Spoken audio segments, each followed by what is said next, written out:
xam nga li mu joxoñoon di jonje. Ce qu'il exprimait de manière codée, c'est qu'il a déposé le nom Allah, le plaçant dans une sphère distincte, tout en se tournant vers la réalité divine à laquelle il s'adresse en ces termes.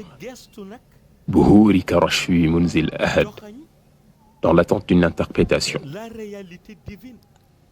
Ainsi, après avoir déposé Allah dans un cadre spécifique, il projette sa vision intérieure jusqu'à atteindre la contemplation de la réalité divine, où il prononce au cœur du dialecte ésotérique l'expression Buhuri karashfi munzil ahad.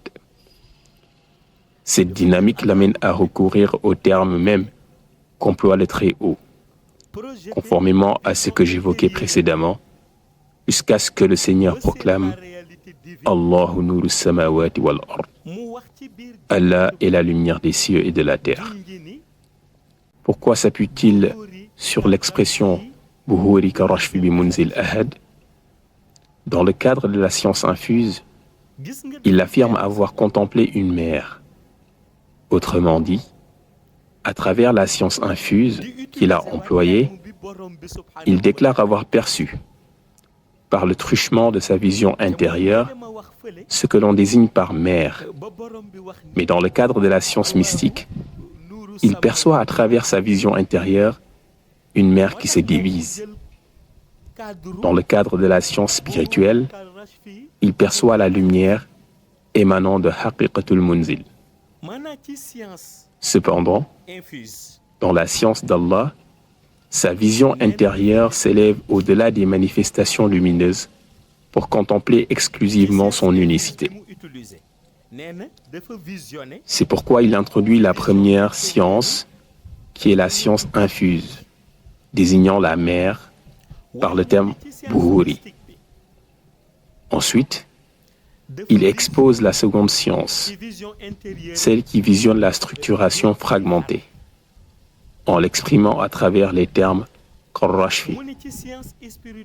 Puis, il évoque celle qui perçoit Al-Haqiqatul Munzil, d'où l'usage du terme Munzil. Enfin, celle qui contemple l'unicité d'Allah, ce qui justifie son choix du terme Ahad.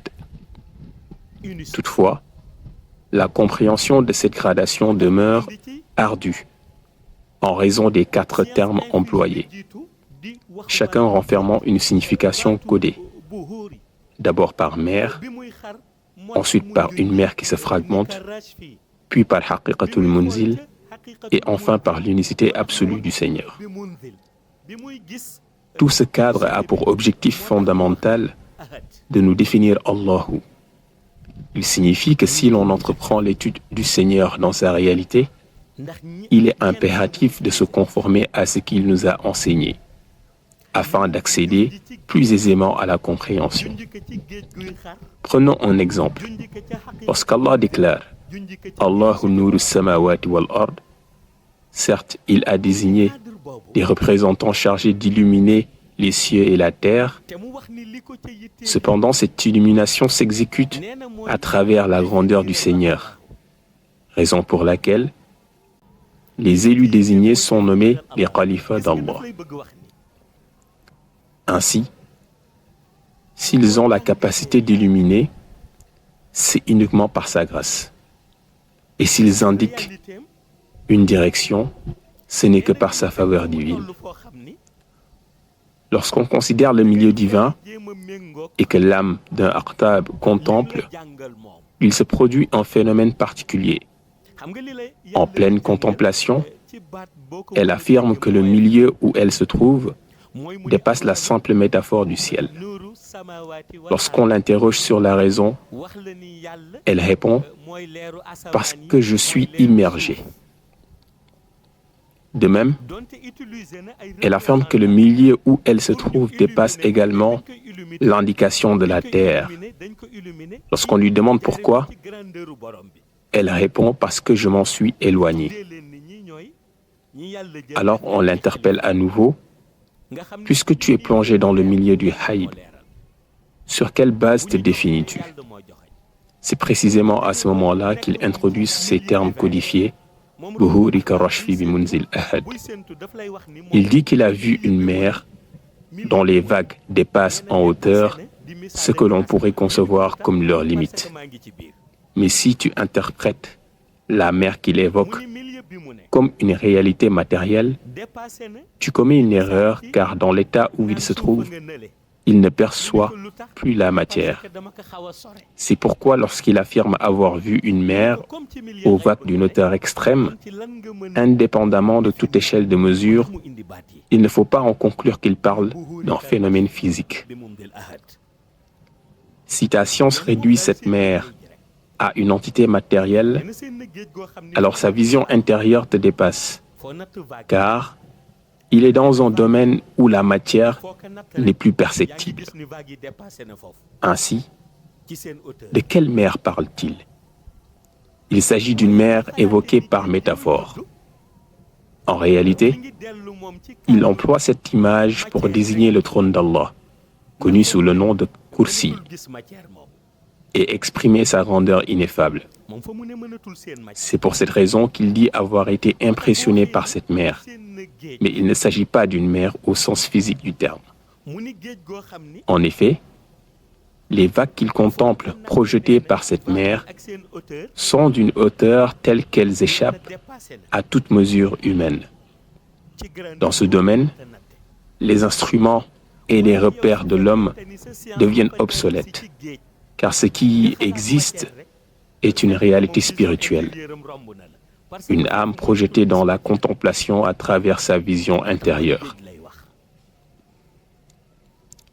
C'est ainsi qu'il emploie cette mesure sous forme de métaphore, utilisant l'image de la mer pour illustrer sa perception et vous faire comprendre la nature de cette mer et de ses vagues, tout en restant dans la logique d'une interprétation du nom suprême, Allah. On lui dit alors, tu es plongé dans le domaine divin, contemplant la réalité suprême. Comment cette mer est-elle apparue en toi à travers ta vision? Il répond, la manière dont cette mer s'est manifestée à moi à travers ma vision est comparable à la synthèse de Buhuri Karashfi. Puis il ajoute, cette mer est marquée par une dualité, une séparation en deux parties distinctes. Lorsque l'on observe attentivement, elle se manifeste sous la forme de vagues qui se soulèvent à des hauteurs exceptionnelles. À chaque vague qui s'élève, la suivante s'élève encore plus haut, dans une ascension perpétuelle et croissante. Et c'est ainsi que je perçois qu'au sein de cette immensité, un trait fulgurant transperce les vagues en leur centre, les fendant en deux comme une lance qui, dans sa course, traverse leur essence et institue cette séparation. Il dit, il y a une lance qui émet une lumière d'une intensité exceptionnelle. J'ai vu cette lance déchirer les vagues en deux et, simultanément, fendre la mer en deux.